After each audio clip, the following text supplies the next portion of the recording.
Hi and welcome back to this video on the studio build. I'm at the point of sorting out the speakers and some more room acoustics. Now the first thing, I've lived with the room for a couple of weeks now, and the main studio monitors are too low. They really need to be at that sort of height. So if they were that sort of height when I'm sat on my desk, the tweeter is at ear level. Now these speakers are dual concentric, so the tweeter is right in the middle of the drive unit in there. So the problem we've got here is that the speaker stand, which is down here, is not tall enough, and I've temporarily put it on some bricks, but to be fair, this is a bit wobbly. I don't feel this is solid enough. The speaker stands themselves are very solid. They are made of metal, but they don't have much of a Q factor, the Q factor being the ring that metals have. But we need to get them to about 8 inches without the bricks. And my solution for this is to buy some concrete blocks. I'll show you the concrete blocks.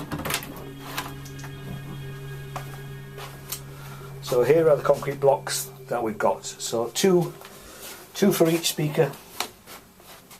And I'm now going to fit those in.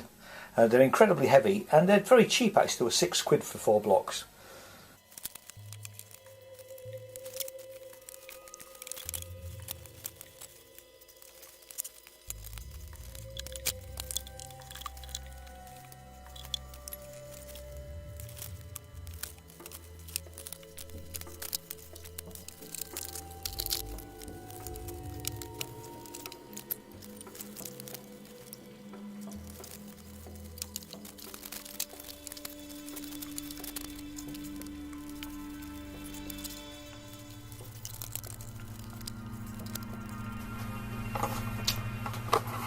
So that's the initial position. The good thing about using the blocks is that it will allow me to actually move the speakers backwards and forwards a little bit, which was very difficult to do before. I've brought them slightly forward at the moment, so we have about 4 inches behind each of the speakers. It does leave me with a problem. I'm thinking that the AR18s might not fit, or I need to rethink exactly where they're going to go. They're not a critical speaker to have in here, but they're quite nice because I know them so well. Possible I may be able to put them on top of the mix cubes, or move the mix cubes on top of here, which is another alternative. I need to think about that.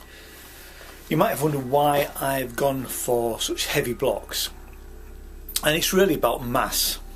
One of the things you can do is, if you've got your speakers on a desk such as this, you don't really want them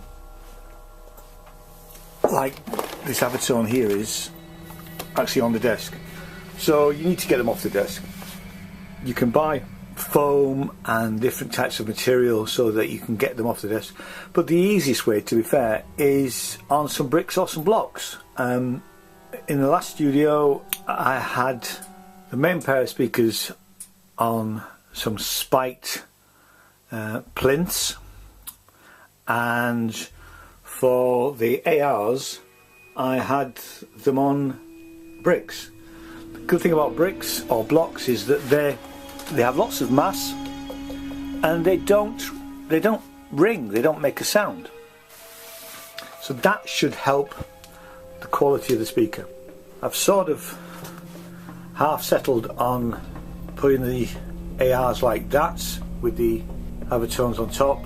Now the Avatones never get used in stereo, so they won't matter, and the ARs are not position dependent, so they should be fine there. We'll have a listen in a bit to make sure that they actually sound okay.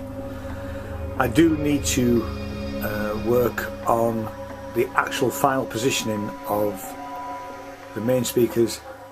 I'm currently looking at this and I need to tweak that speaker so it's facing into me more, and I need to do some measurements, which we'll do shortly.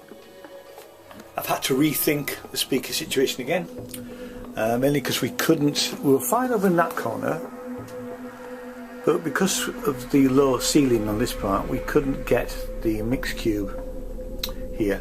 And also, as I've just been saying about the fact using bricks on desks, I've decided to use a couple of bricks to isolate the AR-18s. They're just straightforward bricks. Put a couple of pounds on to protect the top of the desk. That one will be used over there.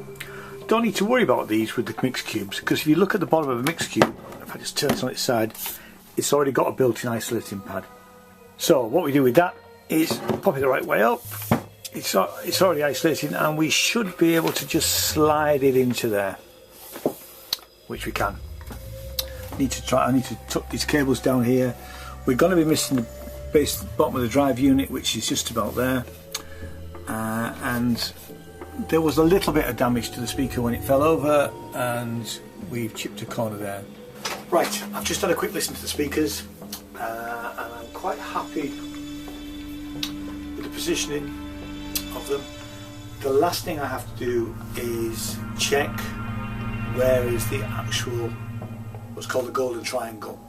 So tweeters are at ear height, the golden triangle, so I measure exactly where the tweeters are, and then my ideal listening position is the same distance.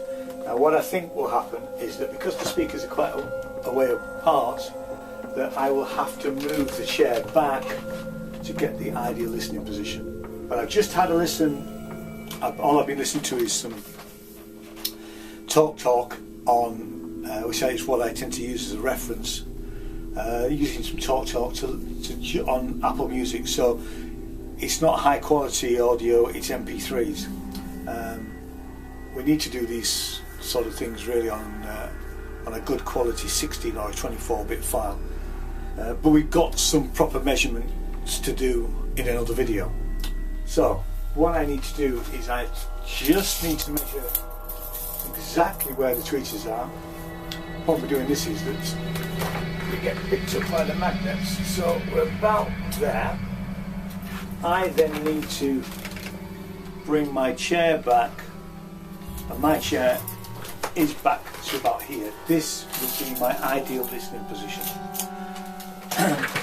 The reality of that is that most of my time will be spent here, but if I want to critically listen, I just move the chair back into that position, and that's my golden triangle.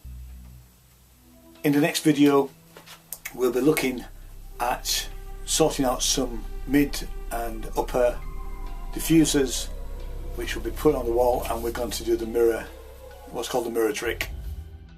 Thanks so much for watching. If you like what I do, please hit subscribe, and we'll see you in the next video. Thanks, bye bye.